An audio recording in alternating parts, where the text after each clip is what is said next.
Welcome. In this session, we'll learn how to create arrays in Matlab. Let's start. Let's open Matlab. This is Matlab. Now, before we start,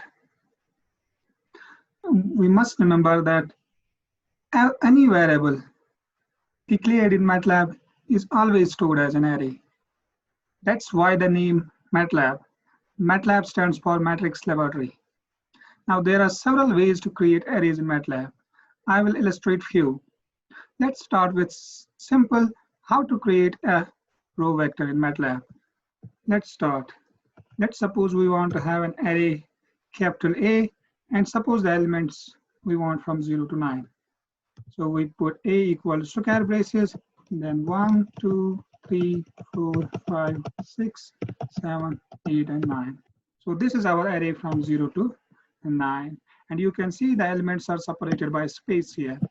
So to separate the elements, we put simply you type space bar. Say I can have also the same array by using commas instead of spaces. I can use commas here to enter the elements. So now the elements are separated by commas. Similarly, I can have a column vector. Now to enter a column vector, to go from one row to another row, we put simply a colon there, semicolon, semicolon. We separate rows by semicolon. So to go from first row to second row, we put a semicolon in between. So this is how we enter a column vector in Matlab. Now there are several ways to create row vectors in Matlab. Let me illustrate few. Now if I say A3 is the row vector, I can type 0 to 9. This will give me row vector. Now I can have another row vector, same row vector from 0 to 9 without using square braces. So I don't need to mention square braces. Or I can have the same row vector and I can type something like this. So this will give me the same row vector. Now what's the meaning of this colon 1 here? Now this means first element will be 0, second element will be the 0 plus increment, and increment here is 1. Increment mentioned here is 1. So it will be 0 plus 1, that will be 1, 1 plus 1, that will be 2, and so on. Similarly, I can have another same row vector, something like this, and now the increment is 2. So our first element will be 0, second element will be 0 plus increment, increment is 2, so it will be 2. Then third element will be 2 plus 2 is 4, and so on. Now I can have the same, I can create a row vector using the same, but this time the increment will be different. This time the increment is 3 instead of 2. So what I'm doing, I'm creating an array from 0 to 10 with an increment of 3. Meaning the difference between the consecutive element will be 3. Now first element will be 0, second element is 0 plus increment, that's 3, so it will be 3. Third element will be 3 plus 3, that is 6. Fourth element will be 3 plus 3, 6 plus 3 is 9, and the fifth element will be 9 plus 3, but that is 12. But 12 is beyond this range, so it will last element here will be only 9, not 12. So it will only go to 9. All right, now when I use this notation, means when I use 0 colon 9, but the by default increment, Matlab uses the by default increment, that's 1, and it gives me the elements from 0 to 9 with an increment of 1. Same is true for this statement. Now here I mentioned what is the increment, and here the increment is 2. In this statement, the increment is 3. Now few more examples for this. Let's suppose we want to have an array T1 from 0 to 1, but with an increment of 0.1. So this is an array from 0 to 1 with an increment of 0.1. Similarly, I can have another array from 0 to 2, but this time the increment should be 0.5. So it is 0, 0.5, 1, and so similarly, I can have another example for this, minus pi to pi, but with an increment of 0.1. And this is my array from minus pi to pi with an increment of 0.1. So these are several examples of creating row vectors in MATLAB. Now, I can use MATLAB's inbuilt function also to create arrays in MATLAB. For example, if I create A8 is an array and I use MATLAB's inbuilt function, that's Linspace, and the arguments of this Linspace are what will be the first element, what will be the last element, and what will be the number of elements. So the first argument here means what is the first element, the second argument means what is the last element, and this decides the number of elements. So I will have elements from 0 to 10, and I will have 11 elements. So this is an array from 0 to 10, and there are 11 elements in this. So now A9, I will use one more example for this. Linspace 0 to 100. This time I want to have 101 elements. So this is an array from 0 to 100 with 101 elements. Now let me give one more example, but this time I want only 26 elements from 0 to 100. So this is my array. A10 is in my array from 0 to 100, and there are 26 elements, and so on. Another example for this, let's suppose we want to have array from -2 pi to 2 pi, but this time I want 100 elements, and suppose the name of this array is ALM. So this is how we create simple row vectors in MATLAB. Row vector means 1 cross n simply. So let me clear the screen. Now let's see how do we create an m by n, general m by n array in MATLAB. So let's call that array as A12 or matrix A12, and suppose the elements are 1, 2, 3.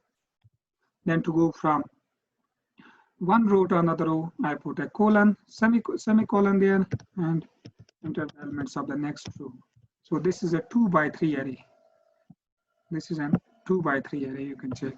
Similarly, I can have a 3 by 3 array, and let's suppose the elements are 0, 1, 2, 3, 4, 5, 6, 7, and 8.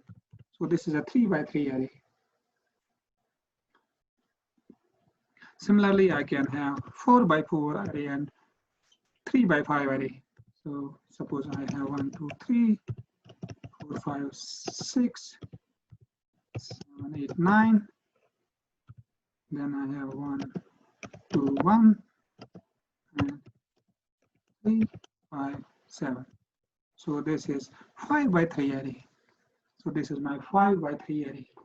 Now remember, in MATLAB, if you want any information about a variable or an array, just type whose and the name of the array. Suppose I want the information about A14. So this tells me name of this array is A14, size of this array is 5 by 3. It means it has 5 rows and 3 columns, and the data type of this array is double. We will learn later on what we mean by the data type in MATLAB. Similarly, if I type A13, so this is a 3 by 3 array of color of data type double. Similarly, A12 is a 2 by 3 array of class double. Similarly, I can mention A. Now let me clear the screen before I proceed. Type CLC and enter. Now, if I type only whose without naming the variable, this will give me the information about all the variables that are currently in MATLAB memory or simply in workspace. You can check the variables are in workspace, and if you type whose and enter, press enter, this will list all the variables that are in workspace and their information, means what's their size, what is their class, and so on. So whose displays the information about the variables that are currently in MATLAB memory or simply in workspace. All right, now the next thing is, if I have an array, let me clear this, and if I say A14 or simply A, now how do I access these elements? How do I access these elements? Means if I want to find what element is stored at a particular location, how do I do that? And that's called indexing of elements in MATLAB. That's called indexing of arrays in MATLAB. So if I want to see what is stored at this location, I know this time the element that's stored here is 0. But if I have any array or matrix in MATLAB, I want to show what is the element at a particular location. How do I do that? Now remember, indexing in MATLAB always starts from 1, means the first row and first column are always referred by 1. What do you mean by this? Means to access this element, what is this element? What I have to do? I have to type the name of the array, then type the what's row number and column number. Rows and columns are separated by comma. So the first element, first row is 1 and the first column is 1. So mentioned by. So this will give me the what is the first element, what is the this element at row 1 and column 1.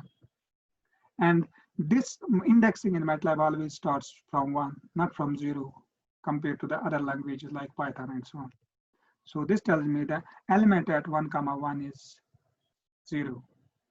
Similarly, if I want element at 1, 5, because I have only one row, and I want the element at 5th location, that's 4, that you can check, that's 4 here. So this is how we access elements in MATLAB. Similarly, if I want to display such few elements from this to this, what should I do? Since I have only one row, so I type 1, suppose from 3 to 8. I want these elements, I want to display these elements. So this is how we do that. This displays the elements from 3 to 8, means at column 3 to column 8. So this is how we access elements in MATLAB. Next, if I want to make any element, means change any element. Suppose I want to change this element. What's this element? So if I must type what's the location of this element. So I will type row 1. This is in row 1, and this is in column 6. So column 6. Now I want to make this element to be equal to -5 or 0. Suppose. So this is -5.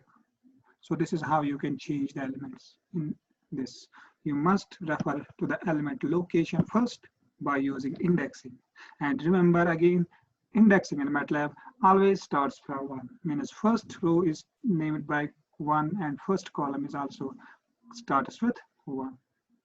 All right, now, so if I want this element 1, 10, I want to make it equal to 0. So this is 0. So the last element is again now 0 in here.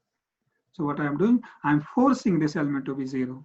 So why is the application of this forcing? Means you are 0 forcing this application.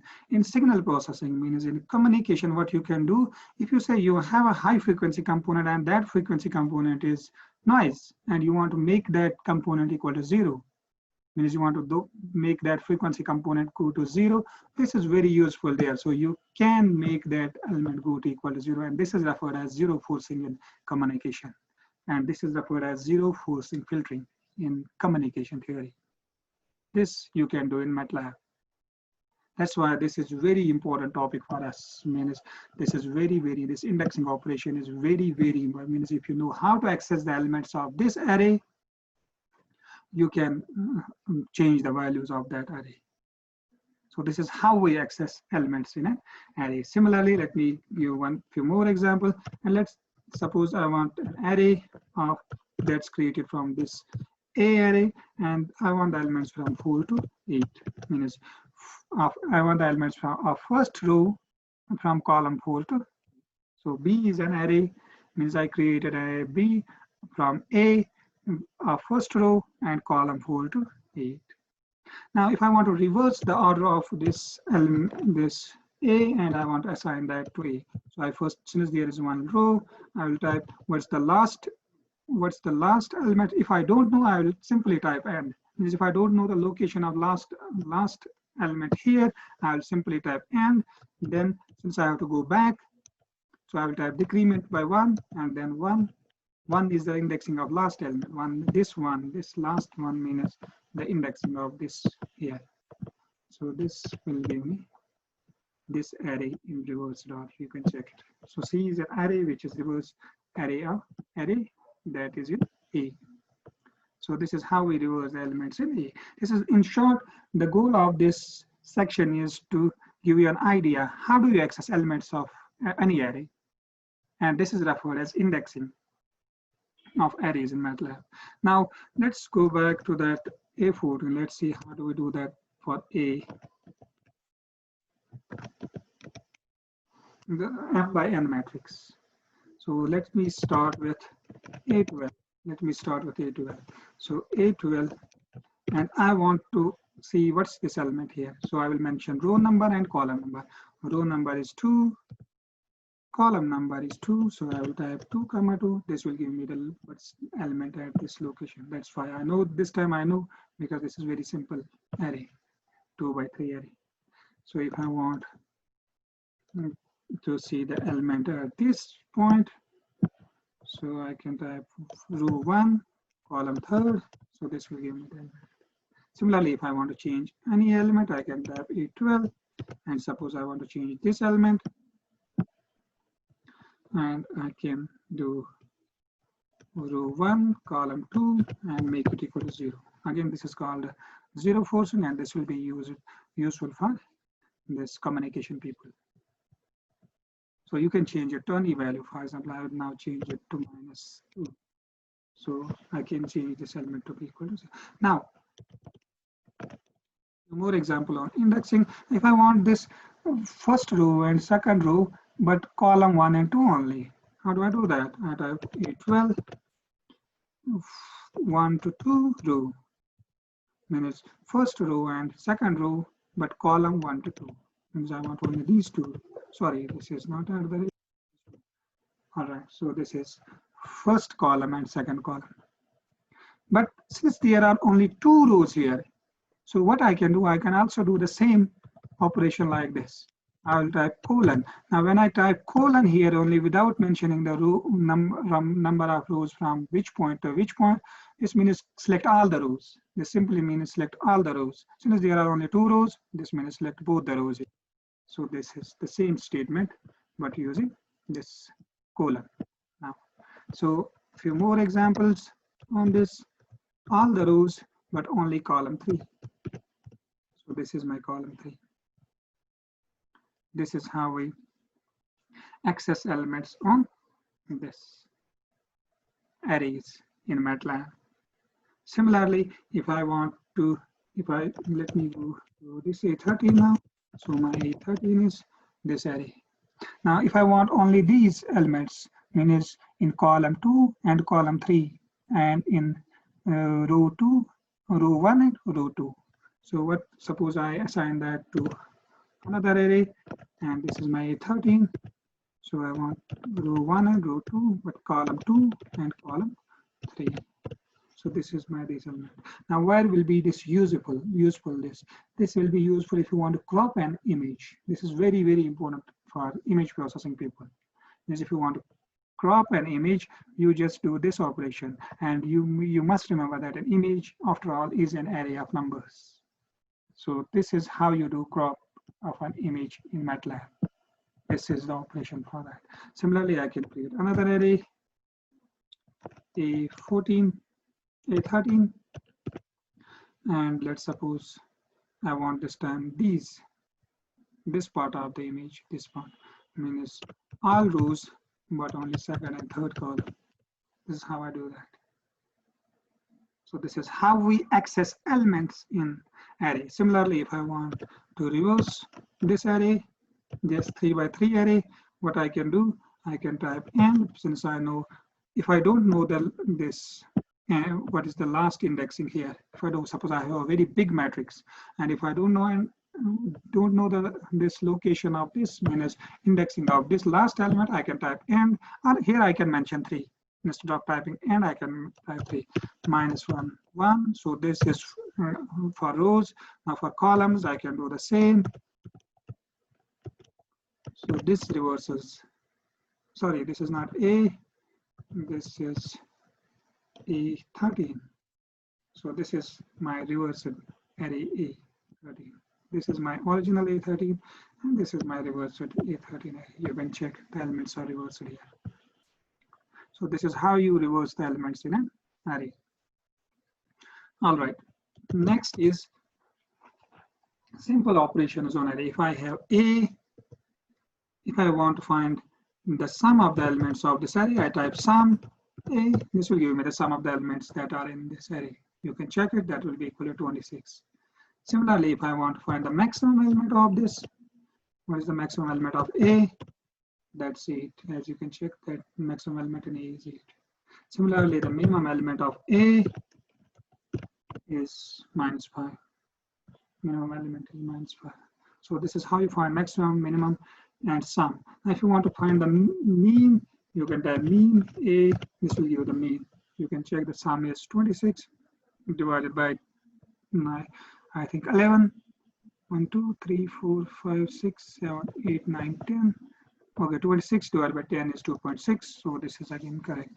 Right. So this is how you will find the mean of an array. All right. So this is 1 cross n array. Now, if I do the same operation for A13, how do I do that? So if I want to find the sum of the elements, you type sum A13. Now remember, Matlab works on column basis, means it will give you the sum of the columns of this array. Sum of the columns of this array. Now this has 3 columns, so this will provide you 3 outputs, means sum of this column, and sum. You can check 3 plus 6 is 9, 1 plus 4 plus 7 is 12, 2 plus 5 plus 8 is 15. So this gives a sum of the elements, but column working on columns. So Matlab works on column spaces actually. That's how we say this. Now, if you want to find the sum of all the elements in this array, what you can do, you can type sum. Now inside A13, name of this array, name of this matrix, and type colon and sum. Now what this A13 colon does, it converts this array to a column vector. You can check it. Sorry, this is not A13, this is colon. So it converts this array to a column vector. Here is 0, 3, 6, then it puts 1, 4, 7, then it puts 2, 5. That's how I created it. As I said, Matlab works on column spaces, means it works on columns, each column separately. So this is how you calculate the sum of an m by n array. This will give you the sum of each column separately. To have the sum of all the elements, what you can do, you can convert it into a column vector. That you can do by doing this operation here. So this is how we do the sum. Now let me type this array again. Now I want to find the maximum of this A13.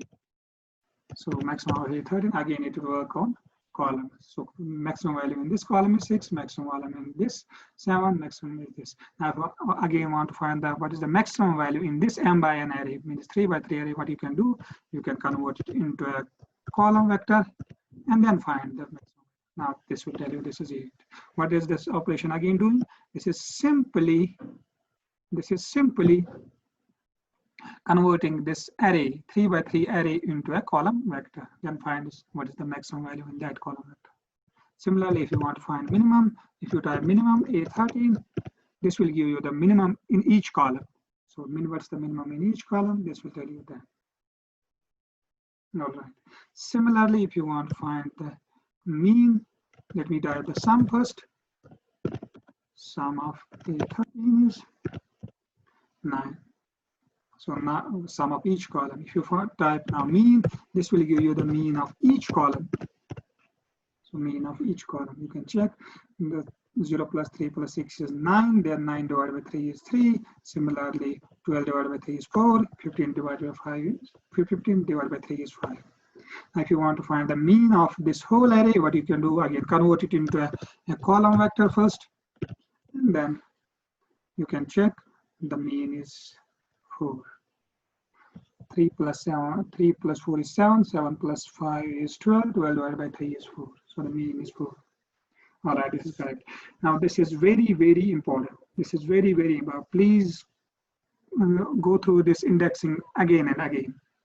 Do as much practice as you can do. All right, so this is some important operations on this array. Now let me clear the screen. Now there are few inbuilt arrays in Matlab. For example, if you want to have the identity array in Matlab, you can type I. The array inbuilt function in Matlab is referred as I. I means identity matrix. This is a 2 by 2 matrix.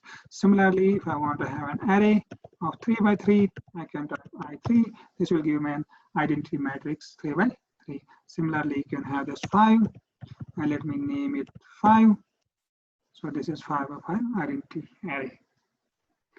Now another inbuilt array in Matlab is, we call it magic array, and if I type magic 3, this is the magic array. Now what do we mean by magic array here? Magic array means sum of the elements of rows of any row or any column or any diagonal is always same.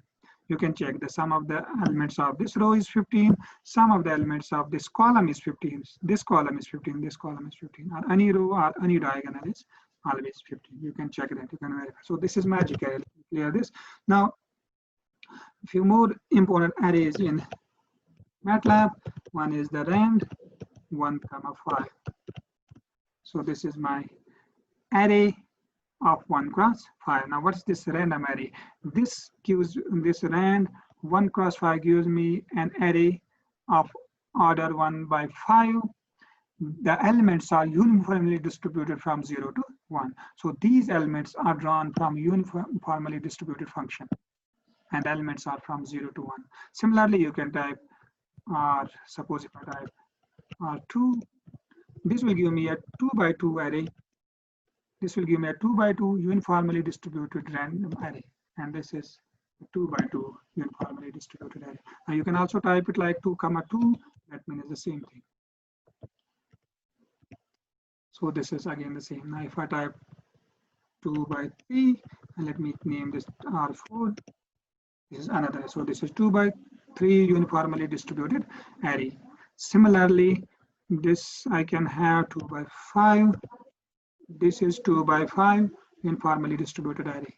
Similarly, I can simply type 5. This will be a 5 by 5 uniformly distributed array from 0 to 1. Means the numbers will be from 0 to 1 always. So these are inbuilt functions. Another important inbuilt array in Matlab is called rand_n. And what do we mean by rand_n?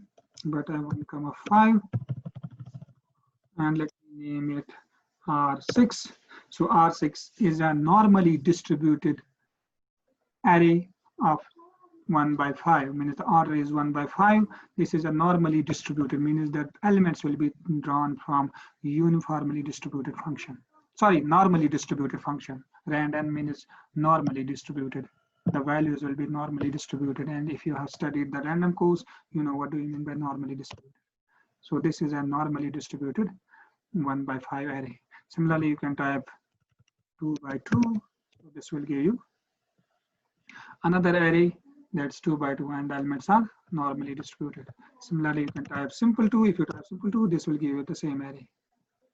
Now, if I type 2 by 3, this is again that 2 by 3 array that is drawn from uniformly distributed, normally distributed distribution. Similarly, I can type 3. This will give me 3 by 3 array. I can type 5. This will give me 5 by 5 array. So these are inbuilt Matlab inbuilt function. Why are these rand_n arrays used? See, if you want to do the noise analysis of any signal, this will be useful for that. This will be very useful for that. So this has very important application in signal processing, communication, and image processing areas. So this inbuilt function has very important applications for image processing, signal processing, and this communication people. All right, let's end it here. Now, what are the 3 takeaways of this lecture? First, how do we create arrays in Matlab? So this, you must learn how to create arrays in Matlab. There are several ways. I showed just few. Now, next is how do we access the elements of these arrays? That's referred as the indexing of arrays. So you must know that that's very, very important topic. And we saw 2 important points there. How do we make any element to go to 0? That's called a zero forcing. And for signal processing people, it means you can design a zero forcing filter by doing that. Similarly, how do we crop an array? Means how do we crop an array in Matlab? And that will be useful for image processing people. And the last was, what are the different inbuilt functions in Matlab? Inbuilt arrays, sorry, not functions, inbuilt Matlab arrays that you can have in this. All right, let's end it here. In the next session, we'll do how to do plotting in Matlab. In the next session, we'll learn how to do plotting in Matlab. So let me stop here.